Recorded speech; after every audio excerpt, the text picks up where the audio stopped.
ሃሌሉያ አሜን።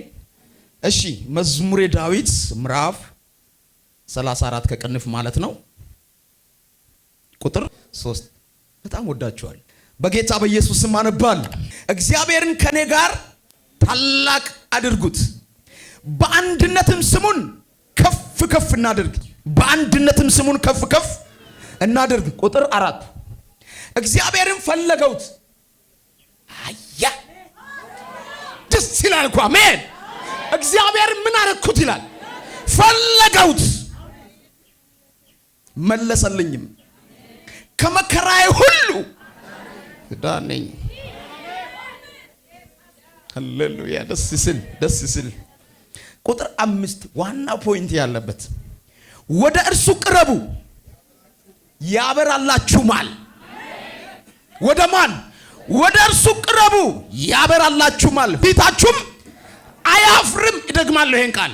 ወደ እርሱ ቅረቡ ያበራላችሁማል፣ ፊታችሁም ምን አይሆንም? አያፍርም። ቁጥር 6 ይህ ችግረኛ ጮኸ ስል ዳዊት ስለሌላ ሰው ያወራል፣ ስለ ራሱ ነው። እንዲህ ይላል፣ ይህ ችግረኛ ጮኸ እግዚአብሔርም ሰማው፣ ከመከራ ሁሉ አዳነው።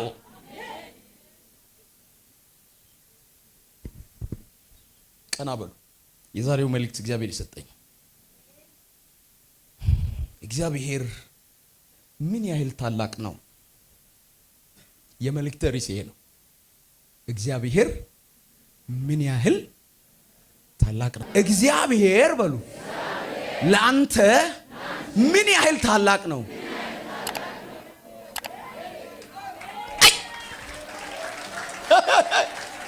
ስሙኝ፣ በደንብ ስሙኝ። እግዚአብሔር ሁላችንም እግዚአብሔር ትልቅ መሆኑን እናውቃለን አናውቅም? አሁን በደንብ ስሙ። አፖስትል ዛሬ ስለ እግዚአብሔር ትልቅነት እንደ ሳንደይ ስኩል ተማሪ ልታስተምር እንዳትሉኝ። እኛ የምናውቀው ትልቅነቱና ሊገባን የሚገባውን ትልቅነት ነው ዛሬ ማሳየ። እግዚአብሔር ትልቅ ነው ትልቅ አይደለም? እስኪ አንድ ሰው ይጩና እግዚአብሔር ትልቅ ነው ይበለኝ። ጠላት እስከሚሰማ ድረስ 3 ጊዜ ይሄን በሉ። 1 2 3 በደንብ ስሙኝ። እግዚአብሔር ትልቅ። ስሙኝ፣ ሁላችንም እግዚአብሔር ትልቅ እንደሆነ እናውቃለን አናውቅም? እግዚአብሔር ትልቅ እንደሆነ እኛ ብቻ አይደለም የምናውቀው፣ አጋንንትም ያውቃል። ነገር ግን ልዩነቱ እግዚአብሔር ትልቅ መሆኑን ማወቅ ብቻ አይደለም። የእግዚአብሔር ትልቅነት ትልቅ አምላክ ባንተ ላይ እንዲሰራ የሚያስፈልገው የእግዚአብሔርን ትልቅነት ማመን ያስፈልጋል። አንድ ሰው አሜን። የእግዚአብሔርን ትልቅነት ማመን ያስፈልጋል። እግዚአብሔር ተናግሯል፣ ትሻገራለህ፣ ትሄዳለህ ብለዋል እግዚአብሔር። ነገር ግን ሃሌሉያ ብለህ እግዚአብሔር እንደሚሰራም ታውቃለህ። የሚገርም ግን ታውቃለህ፣ አታምንም። በደንብ ስሙኝ። ዳዊት 34 ምዕራፍ ቁጥር 5 ላይ እንዲህ አለ። በደንብ ስሙኝ። ወደ እርሱ ቅረቡ ምን ያደርግላችኋል? ያበራላችሁማል ካለ በኋላ ፊታችሁ ምን አይሆንም? አፍሩ። መልእክት አለኝ። ይሄንን ነገር ከመናገሩ በፊት እንደዚህ ነው ያለው። ላይ ቁጥር 3 ላይ እግዚአብሔርን ከኔ ጋር ታላቅ አድርጉት፣ በአንድነትም ስሙን ከፍ ከፍ እናድርግ። እግዚአብሔርን ፈለገውት መለሰልኝ። 5ኛ ቁጥር ላይ ይሄን ለምን አለ? በደንብ ስሙኝ። ለዳዊት የምስጋና ምስጢር ምንድን ነው? ወደ እርሱ ቅረቡ ምን ያደርግላችኋል? ያበራላችኋል ካለ በኋላ ፊታችሁ ምን አይሆንም? አያፍርም። ስለዚህ የኔ የምስጋና ምስጢር ቅርብ እንመስላለን፣ ግን ሩቅ ነን። አንዳንዶች እንዴት ትላላችሁ? እግዚአብሔር ረስቶኛል፣ እግዚአብሔር ትቶኛል፣ ከኔ ኮርቋል፣ እግዚአብሔር እንደዚህ አለ። በደንብ ስማኝ። እግዚአብሔር ትልቅነት እንዲገባይ ከፈለክ መቅረብ ብቻ ነው። እግዚአብሔር እንዲሰራ ትፈልጋለህ? ቅረበው። ምስጋና እንዲፈጥን ትፈልጋለህ? ቅረበው። በነገራችን ስሙ፣ የእግዚአብሔር ትልቅነት በእኛ እይታ በመቅረብና ባለመቅረብ መካከል ያለው ነው የእግዚአብሔር ትልቅንም ትንሽ የሚያደርገው። እግዚአብሔር ማን ነው ብሎ ሰዎች ሲጠይቁ አንተ ለእግዚአብሔር ያለ ቅርበትና ርቀት ነው ልትናገር የምትችለው። ሁሉም ሰው ማንም ተነስቶ የእግዚአብሔርን ትልቅነት እኩል ሊያወራ አይችልም። ማን ተኩታ እግዚአብሔር ትልቅ ነው ሲባል አው ልትል ትችላለህ ስለምታውቀው፣ ግን አላመንክም። ሁሉም ሰው የእግዚአብሔር ትልቅነት ግን እንደ አፉ አይደለም የገባው፣ የተለያየ ነው። ኤርሚ እግዚአብሔር ላንተ ምንድነው ካልክ ለኔ ከባድ ነው፣ ትልቅ ነው ከምልም በላይ ነው። ያዘ አጠገብ ያለው ሰው ይሄ መልእክት ያንተ ነው በሉ። በቤት ያለው መከራ ጭንቀት ሁሉ መከራ እንድራገፍ ትፈልጋለህ በል። መቅረብ ብቻ ነው አማራጩ በል። ዳዊት እንደዚህ አለ፣ ወደ እግዚአብሔር ቅረቡ ያበራላችሁማል። ስሙኝ፣ እግዚአብሔር በህይወታችን ላይ እንዳይሰራ የከለከለው አንድና አንድ ነገር ብቻ ነው። ከሩቅ እግዚአብሔርን ስለምናየው ብቻ ነው። የሩቅ አድርገነዋል። ውሸት እኮ ነው። ነቢይ ጋር መጣለን፣ ምድራዊ ነገር ነው የምንፈልገው፣ በረከት እንፈልጋለን፣ ግን አላቀረብነውም። ዋናውን ቤቴ ሳስገባ ከኋላ ያለው ይመጣል። ጸሎታችን እየተደበላለቀ ሆኗል። ፊተኛውን ኋላ፣ ኋላኛውን ፊተኛ አድርገነዋል። መረብ ሳይኖር አሳ ይመጣል? ንገረኝ። መረብ ሳይኖር አሳ ይመጣል ወይ? አታገኝም። መረብ ሳይኖር አሳ የሚፈልግ ሰው ሁሌ የሰው እጅ ይለምናል። መረቡን ግን የያዘ ሰው አይለምንም። መልእክት አለኝ። አባት የሚበልጠውን ነው የሚያወራልህ። ይሄን ከሰማይ ነው የምትፈወሰው። በደንብ ስማኛው። አጠገብ ያለውን ሰው ያዝ። እግዚአብሔር ባንተ ቤት በሉ ምን ያህል ትልቅ ነው በሉ። ስማኝ፣ ስለ እግዚአብሔር ትልቅነት ከማንም አብልጬ ለመናገር የኔ ቀረቤታ ነው የሚወስነው። ከማን ጋር? ከሱ ጋር። አንዳንድ እኮ እንደዚህ ይላል፣ ኢየሱስ ጌታ ነው ብሎ ለመናገር የሚፈራ ሰው አለ የለ? ሃሌሉያ ለማለት የሚፈራ ሰው አለ የለ? አንዳንዱ እኮ ጭራሹን ሃሌሉያ አይደለም ስብከት ይጀምራል። ኢየሱስ ጌታ ነው ስትል እሱ ስብከት ይጀምራል። ለምን? ቀርቧል። ስማ፣ ከቀረብክ ስለሱ ከማንም በላይ መናገር ትችላለህ። ያዘ አጠገብ ያለው ሰው ቅረብና ታውቀዋለህ በሉት። ሩቅ ሆነ የእግዚአብሔርን ትልቅነት ልትገምት አትችልም በሉ። በደንብ ጆሮአችሁን ስጡኝ።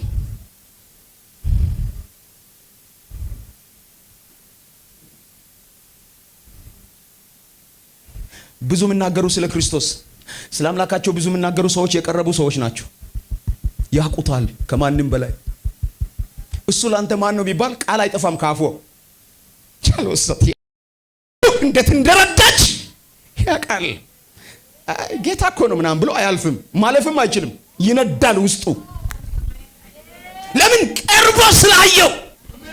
በቀረብከው ልክ ነው። ያዝ አጠገብ ያለው ዝም ብሎ ትልቅ ነው ማለት በሉ። ስለ እግዚአብሔር ትልቅነት ማወቅ አይደለም በሉ። ስለ እግዚአብሔር ትልቅነት የሚያውቁ በሉ የቀረቡ ሰዎች ናቸው በሉ። አሁን ምድርላችን ላይ ሁሉ ተነስተው ነብይ ነኝ እኔ አገልጋይ ነኝ የሚለው እውነት ስለ እግዚአብሔር አውቆ ነው? ገብቶት ነው? 200 ብርና 100 ብር ገብቶት እንጂ ከሰው ቤት የሚበዘብዘው ብር ገብቶት ነው? አስጠላኛው ክርስትና። እኔ እንደውም ልንገራችሁ እንዳሁኑ ያንገሸገሸኝ ዘመን የለም። እኔ ልጅነቴን በእግዚአብሔር ፊት ጨርሻለሁ። በ7 ዓመት እኔ የኳየር መሪ ነኝ። እንደ ዘንድሮ ያንገሸገሸኝ ዘመን የለም። አስጠላኝ፣ ያናደኛል። አንዳንዴ አገልጋዩን ስታዩ ሁሉ ሸንጋይ ነው። ውሸት ነው። እሱ ካንተ የሚጠቀመውን ጥቅም ብቻ ነው የሚፈልገው። ስላንተ አይገደውም። እሱ አይገደው የስ ነው ህይወት የቱ ጋር እንዳለ አይገባው። ምን አገባው እሱ? ቤተክርስቲያን የትኛውም ቸርች ዱ አስራት ካልከፈልክ እኮ አንተ አባል መሆኔ ራሱ አይታወቅም። ውሸት እውነት ነባር ቸርቾች ነው የሚያወራው ነው። ቸርች ላይ በየጊዜው እጅ ያወጣ ቃል ካልገባይ ገንዘብ ካልሰጠ ማን አንተ ቤት ጉብኝት ሄደ? ማን ይሄዳል?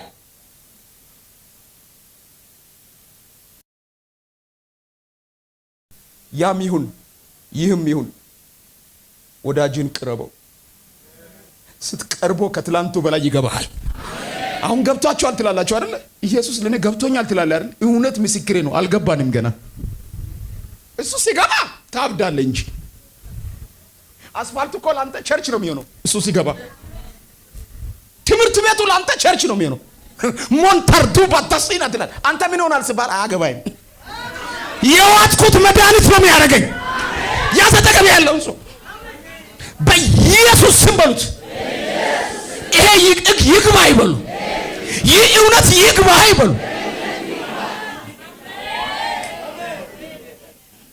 መልእክትን እያጠናቀቅኩ ሩቁነ ጌታን አትገምት። ሩቁነ አትገምት። ወሳ ከታን ጮጎያና ዮቤኮ አና አይጎያ ጎፓ ነዮ ገለልበና iyo ገለራ ቢደስ በየጊዜ ቸርች ያጸዳች በየጊዜ ቸርች ውስጥ የሚያብዱ ሰዎችን ካያችሁ ጌታው እሷ ውስጥ የገባው ነገር ይግባ በሉ። ቀርባለች እሷ። አንተ እኮ ወደ ክርስቶስ ያልቀረበ ሰው ፌዘኛ ነው የሚሆነው። በደንብ ስሙ። ቀልደኛ፣ አምልኮ አይገባውም። ስርዓት ነው የሚሆንበት። ስብከት ስርዓት ነው የሚሆንበት። ጸሎት ስርዓት ነው የሚሆንበት። ደረቅ ይሆናል። ይናፍቃል፣ አያገኘውም። ነገር ግን ቅረብ። አሁን ከገባልሽ በላይ ይገባሻል። በደንብ ስሙኝ፣ ያጠናቀቁ ስለሆነ አንድ አባትን አንድ ልጅ ክርስቲያን ቤተሰብ ነው። ከዚያ በኋላ ትንሹ ልጅ አባትየውን እንደዚህ ይለዋል። አባ አለ፣ እግዚአብሔር ግን ምን ያህል ትልቅ ነው አለ። አባትየውን እግዚአብሔር ምን ያህል ትልቅ ነው አለ። ከዚያ ልጅ መሆኑን አባትየው ተረዳና በምን ላስረዳው አለ የእግዚአብሔርን ትልቅነት። ከዚያ በኋላ ና አለውና ወደ ሜዳ ወሰደው። በአየር ላይ የሚሄደውን አውሮፕላን ተመልከታለሁ። አይታለና አውሮፕላን አለው አባትየው። ልጅም አዎ አባ አይቻለሁ። ምን ያህል ነው አለ። ትንሽ እኮ ነው አለ አባት። ቀጥ አድርጎ ወሰደና ሀገሩ ላይ አለ የሚባል ኤርፖርት፣ ትልቅ ኤርፖርት ላይ ያንን ፕሌን ወሰደውና አስፈቅዶ ቅድም ያየው ፕሌን ይሄ ነው። አሁን ይሄ ፕሌን ምን ያክላል አለ። በጣም አባ ትልቅ ነው፣ ሀገር ነው የሚያክለው። እዚህ ውስጥ ሰው መኪና ነው የሚገባው፣ ቤት ነው የሚገባው አለ። አንተ ቅድም ሩቅ ሆነ ያየው ፕሌን ይሄ ነው አለ። አሁንስ አለ አባ በጣም ትልቅ ነው አለ። ስማኝ፣ አድምጠኝ። እግዚአብሔርን ስትጠጋው ነው የምታውቀው።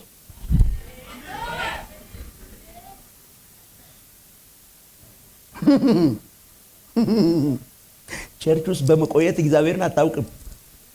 ነቢይ በመሆንም አታውቅም። በመቅረብ ግን ታውቀዋል። አባይ ቅድሙ ፕሌን ይሄ ነው አለ። አዎ ትልቅ ነው አለ። እንዲህ ያለው አባት ልጅ ያለ እግዚአብሔርም እንደዚህ ነው አለ። ስትቀርበው አምላኬን ታውቀዋለህ አለ። ያዛ አጠገብ ያለው ሰው እግዚአብሔር እንዲህ ይላል በሉ። ስትቀርበኝ ታላቅነቴን አሳይሃል። ስንት ሰው ነው የመልእክት እየገባው ያለው ሰው? እግዚአብሔርን መቅረብ ሲጀምር ስለ እግዚአብሔር ትልቅነት ማወቅ ትጀምራለህ። ስለ እግዚአብሔር ትልቅነት ማወቅ ሲጀምር መከራዬን ደግሞ ከእግሬ በታች ታደርጋለህ። ይኸው ስሙኝ፣ ሁሉም ነገር እኛን የሚያስፈራን የሰማነው ነገር ሁሉ የሚያስደነግጠን እግዚአብሔር ትልቅ እንደሆነ ስላልገባን። ያዛ አጠገብ ያለው ሰው ከዛሬ ቀን ጀምሮ በለው ስትቀርቦ የፈራኸው ተራራ ሁሉ በጣም ተራ እንደሆነ ማየት ትጀምራለህ። ወይ መጽሐፈ ኢዮብ ምዕራፍ 42 ቁጥር 1 ላይ የተወደደው የእግዚአብሔር ቃል እንዲህ ይላል። ኢዮብ መለሰ እግዚአብሔርንም እንዲህ አለው። ሃሌሉያ! ስትቀርቡ ይሄ ምስጋና ካፋችሁ ይወጣል። ስትቀርቡ እንዲህ መናገር ትጀምራላችሁ። እንዲህ አለ። ኢዮብ መለሰ እግዚአብሔርንም እንዲህ አለ፣ ሁሉን ታደርግ ዘንድ ቻይ እንደሆነ ሐሳብህም ይከለከል ዘንድ ከቶ እንደማይቻል አወቀው። እንዲህ ይላል። የሚገርም ያለ ዕውቀት ምክርን የሚሰውር ማን ነው? ስለዚህ እኔ የማላስተውለውን አያችሁ፣ ርቄ ነበር ማለት ነው። ሩቅ እያለሁ ስላንተ ያወራሁት ስህተት ነበር ማለት ነው። አያችሁ፣ ሩቅ ሆናችሁ ስለ እግዚአብሔር አትገምቱ። እግዚአብሔር ትልቅ ነው።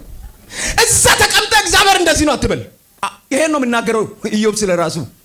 የማላውቀውንም ድንቅ ነገር ተናግሬአለሁ ካለ በኋላ እባክህ ስማኝ እኔም ልናገር እጠይቅማለሁ አንተም ተናገረኝ ካለ በኋላ ቁጥር 5 ላይ መስማትንስ በጆሮ በመስማት ሰምቼ ነበረ፣ አሁን ግን አይኔ አየች። ሃሌሉያ! ጅምብድቀር እጅን ከፍ አድርግ። ቃል ለመስማት የእግዚአብሔር ድምፅ ለመስማት የመጣ ሰው ብቻ እጅን አንሳ። እኔ አንድ በረከት ብቻ ነው የሚባርክ። በኢየሱስ ክርስቶስም የርቀት ኑሮ ይብቃል።